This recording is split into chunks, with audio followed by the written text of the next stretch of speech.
Hi everyone watching, I'm Harry Sims. I've spent a decade plus in tech sales, mostly chasing strangers for meetings and building SDR teams for startups. This is episode 1 of the Just an SDR show, where I run short interviews with amazing people who happen to spend time as SDRs.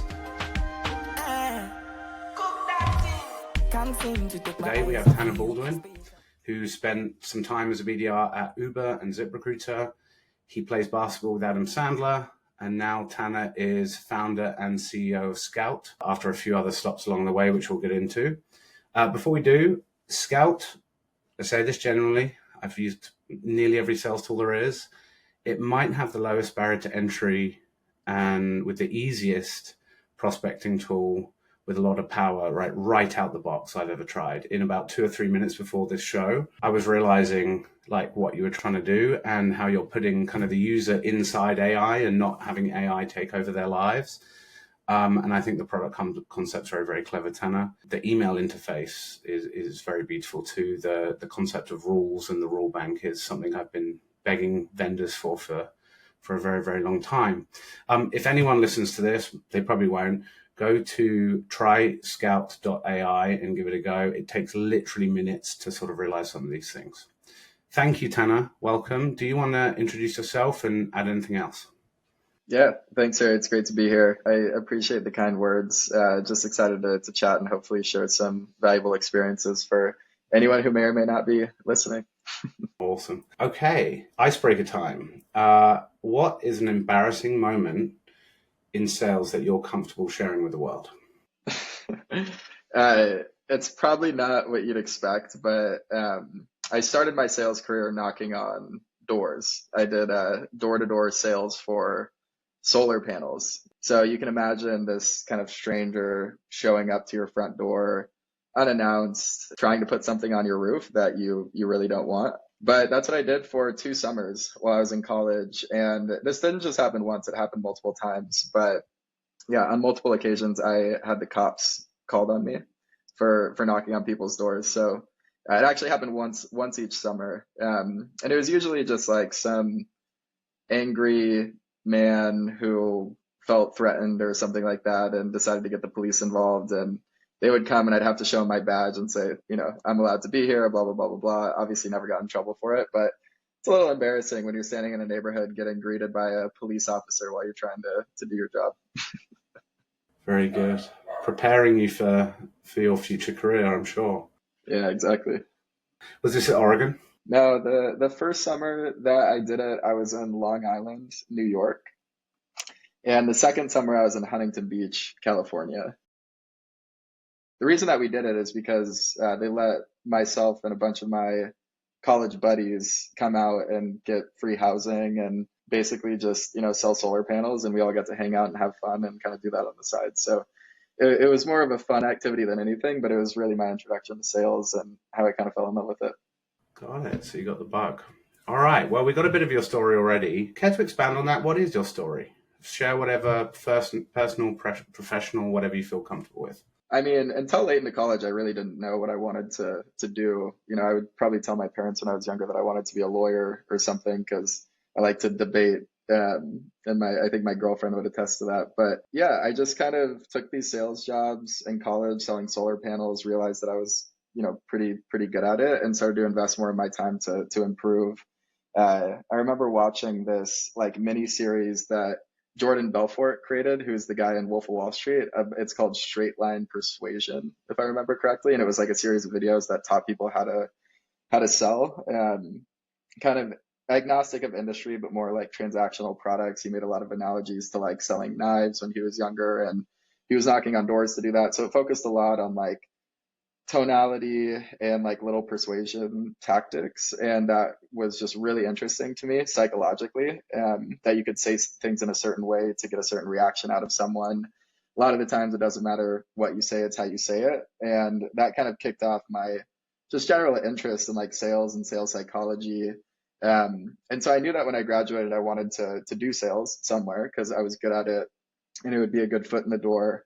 And then I got an opportunity at Uber. It was a no commission role. I worked purely hourly, and I made cold calls to restaurants to sign them up for Uber Eats back when that was first launched. This was like 2016, I believe, competing with like, Postmates, DoorDash, and Grubhub for market share. It was actually a really, really fun time. And that's why I was cool with like the no commission thing. It was an amazing learning experience and had a lot of great leaders there that helped me elevate myself. After the first 6 months, I was definitely a top performer on the team. And so they let me start doing other things. And I developed an interest in not just doing sales myself, but sales efficiency. So I got involved with like the central sales operations team, started to understand things like Salesforce and other prospecting tools. I think we use something called Yesware, if you're familiar, which is like one of the OG like sales prospecting tools.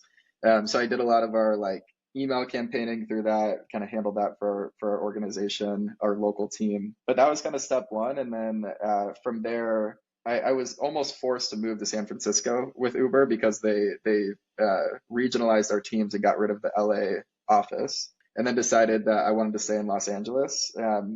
So I got a new job at a company called ZipRecruiter, as you mentioned, where I was on their business development team. It was pretty experimental.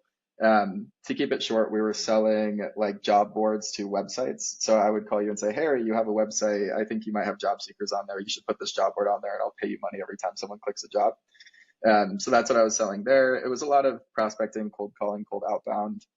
So developed my skills more there, but I knew that wasn't like the end game for me. I was always kind of looking out for my next opportunity. And then Cloud Kitchens came about.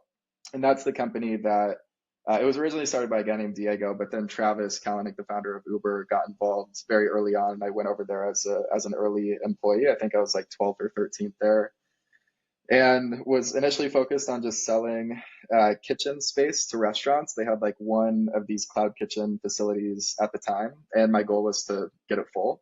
And then once it was full, I started working with the restaurants within the cloud kitchen facility to help them do more sales and operationalize their business a bit better.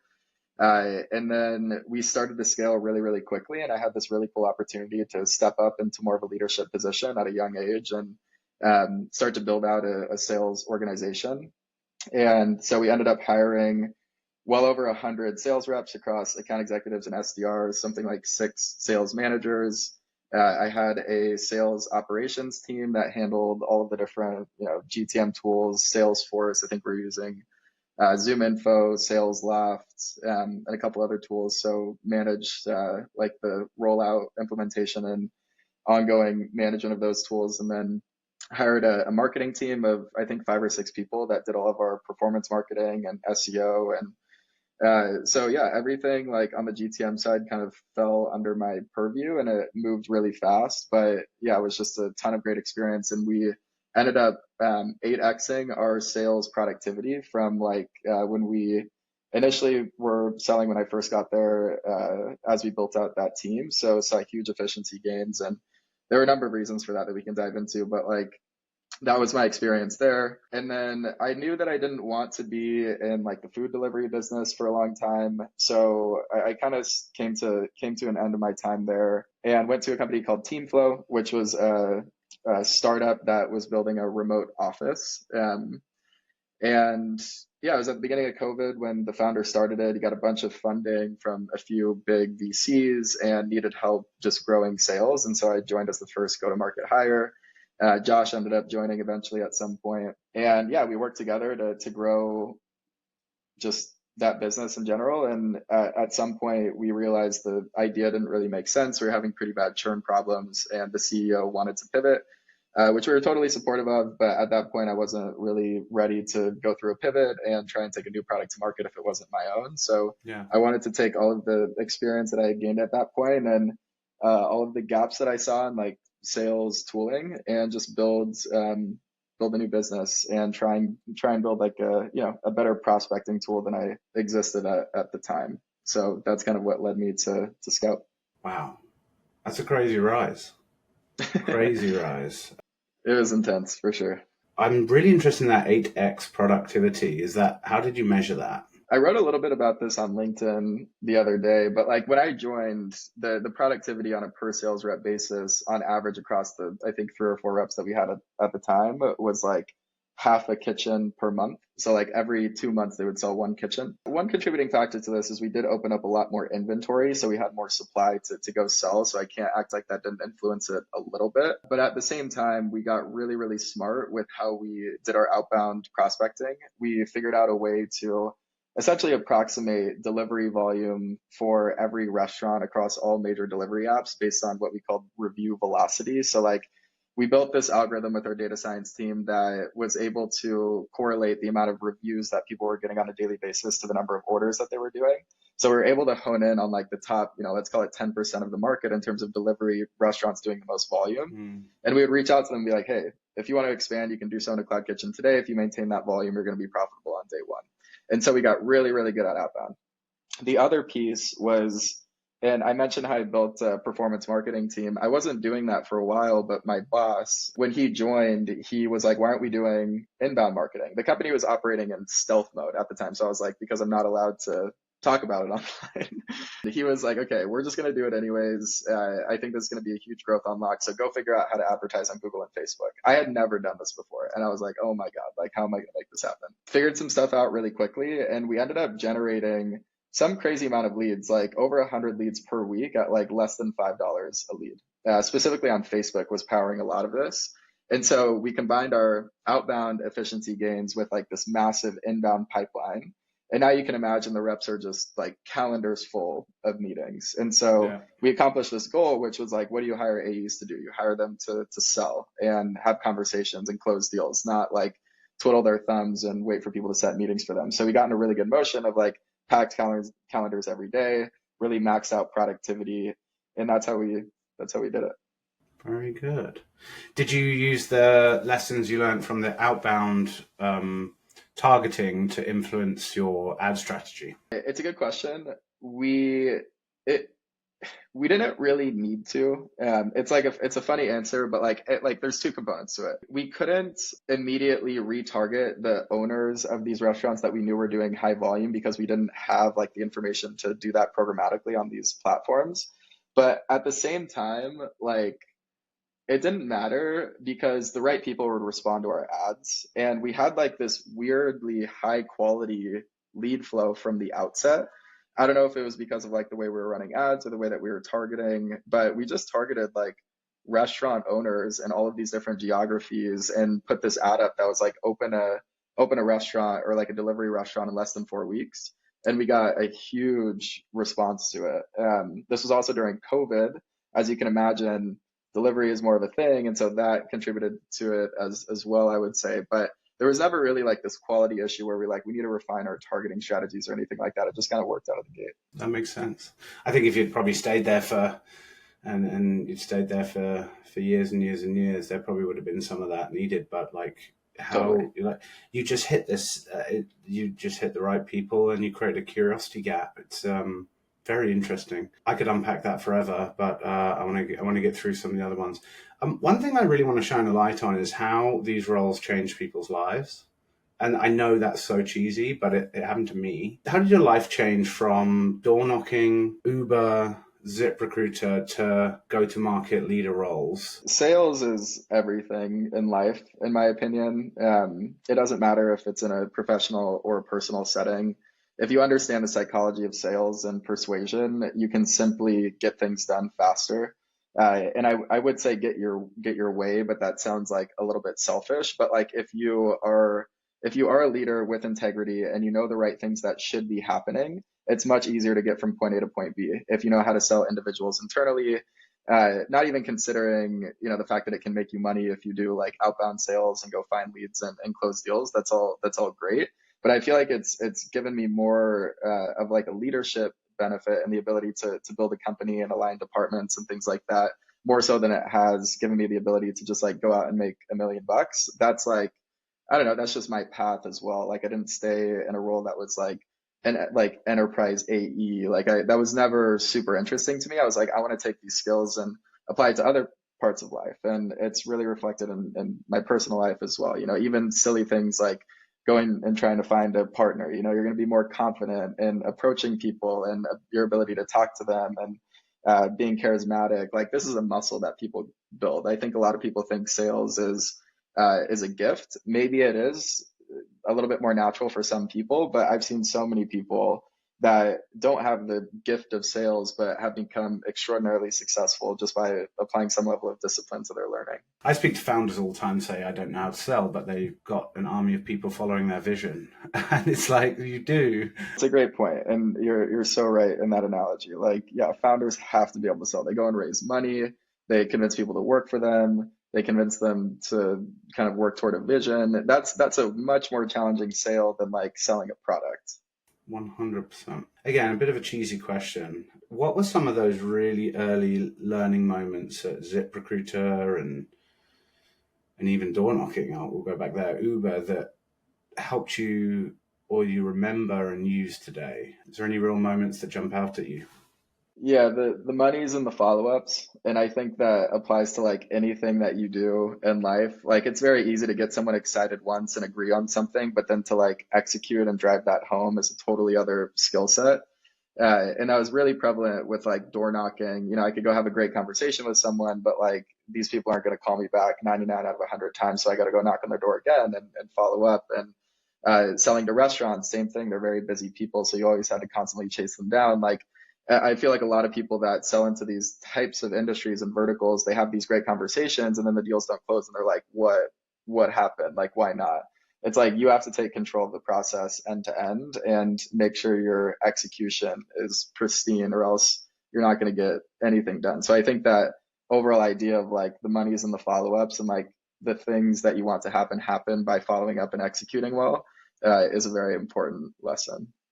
100%. That applies to my life with, it's not about me, but with actual personal discipline that I never had growing up and now I do. And it's my life's like, it's stacking up and getting better. What do you think?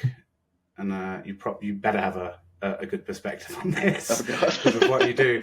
What do you think the future looks like for SDRs and outbound?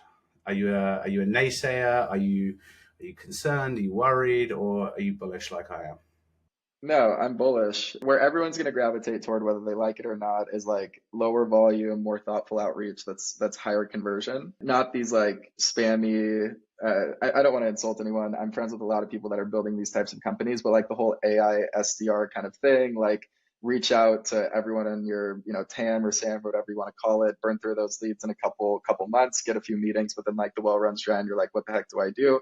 It's not a sustainable growth lever. You have to get really targeted. You have to get really thoughtful with your outreach. You have to do the right research. You have to write the right messaging. And I think even today, I'm having a much easier time generating meetings with that approach than I did a few years ago because it doesn't really exist. And so that's why with Scout, we're building a platform that lends itself well to that type of thing because I really do think it can be automated more and more in the future, but it's not something that you can fully automate today. And so you have to enable people to do that well and make it easy. And I think, hopefully you had a similar experience where, you were kind of able to like use the Scout product and like have a good workflow and imagine how easy it might be to like replicate like a thoughtful process within that platform. And we're building on that every day. And then I think once that happens at scale, not everyone's inboxes are flooded. You're really only getting messages that are thoughtful from the right people at the right time. And that gets rid of the noise. People transact more and the entire market becomes healthier. I just think we're going through a weird phase right now where everyone's just like trying to spam because that's what's kind of worked for the last couple of years. But I think that's really going to stop. And we're always going to need like humans in the loop for the foreseeable future to execute on this type of thing. I like that perspective. See, that's vision, that's leadership.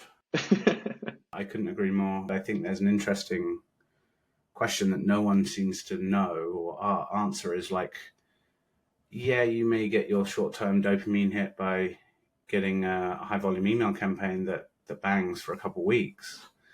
But what happens next? How are you going to optimize? And I've lived this. The plays don't last. They don't last.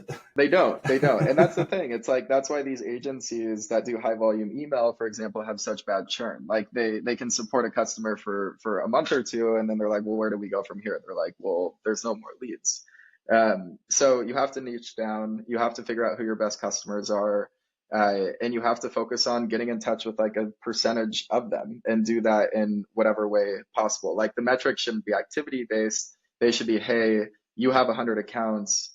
If you can break into 50% of them, assuming this kind of like value for each, you're going to be successful. You're going to hit your quota, and just focus on that and not try and boil the ocean and do the spammy thing. Like, sure, that might work a little bit at the beginning, but you always have to resort back to like, what's the use case? Who's the right persona? What's the right message? Do your research, be thoughtful, and care a lot about each individual account, and spend that 10, 15 minutes writing an email that's going to start a conversation. Like that's just kind of what has to happen. I agree. We think the same. All right, last couple of things. If there was one piece of advice for you've kind of done it, but if there was one piece of advice for the next generation of SDRs watching, what would it be? Just invest in yourself. Never stop learning. There are so many good resources out there and people talking on LinkedIn and books that you can read. The more I read, the better I get. That goes for anything in life. I used to be not a reader at all, but that has changed as I've matured a little bit, because I realize how valuable it is. Even if you don't follow exactly what you're reading, just having different perspectives, and just stay consistent, whether it's at work, whether it's at the gym, whether it's in your relationships. Get 1% better every day.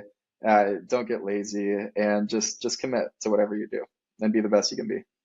Very good. I like that. And then I promise, last one, who should we interview next? Someone who probably spent some time in SDR land and now they could be doing cool things.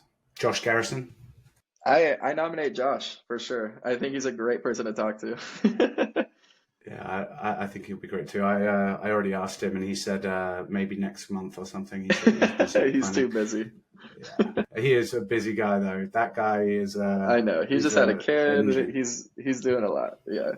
But Josh, I mean, I know he talks a lot in these types of webinars, but he has endless knowledge. I've learned a lot from him. Yeah, I couldn't recommend learning from anyone else more than from him.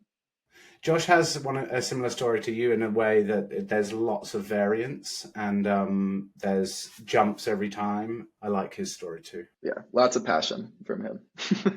Tanner, is there anything you want to sign off with? It was great talking to you, Harry. Really enjoyed the conversation. And if anyone wants to try a new tool for their prospecting, if what you're doing isn't working right now, go to tryscout.ai, create a free account, and hopefully they'll have the same experience that you did. Yes, I highly recommend it. I'm going to keep playing around with it and probably start posting about it. That'd be awesome. Started thinking of rules to build while we were talking, which is a bit weird, but that's I'll send you some good ones. Okay, man. Thank you, Tanner. Have a good one. Thanks, Harry. Talk soon.